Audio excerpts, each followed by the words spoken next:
গণঅভ্যুত্থানের মাস পূর্তির পরও বাফুফেতে আসেননি সভাপতি কাজী সালাউদ্দিন। শীর্ষ কর্মকর্তারাও আড়ালে দাপ্তরিক কার্যক্রম চলছে অনলাইনে। এই এক মাসে ক্রীড়াঙ্গনেও এসেছে পরিবর্তন। বিসিবিতে বদল চোখে পড়ার মতো। স্থবির ফেডারেশনগুলোই সংস্কারের লক্ষ্যে কাজ শুরু করেছে সার্চ কমিটি। আমি তো মশলা বদলে ফেলেছি, এবার আপনিও বদলে ফেলুন। একবার প্রাণ গুঁড়া মশলা ব্যবহার করেই দেখুন।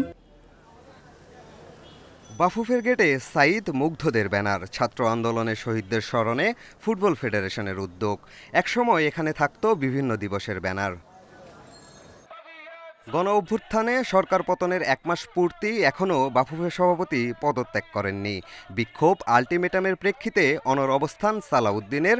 আবারও নির্বাচনে অংশ নেওয়ার কথাও জানিয়েছেন।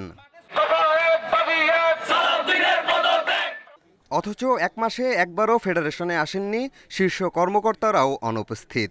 লীগ কমিটি থেকে জরুরি নির্বাহী কমিটির সভা হচ্ছে অনলাইনে, সেখানেও অংশগ্রহণ অর্ধেক।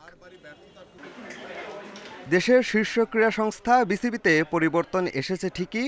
পাপনের পদত্যাগে সভাপতির দায়িত্বে এসেছেন ফারুক আহমেদ। পরিচালনা পর্ষদের বেশ কয়েকজন সরে দাঁড়িয়েছেন। দুর্নীতিমুক্ত বোর্ড গড়ার মিশন। যাদের অভিযোগ আছে তাদের ব্যাপারটা আসলে অভিযোগের সত্যতা কতটুকু আই এম শিওর।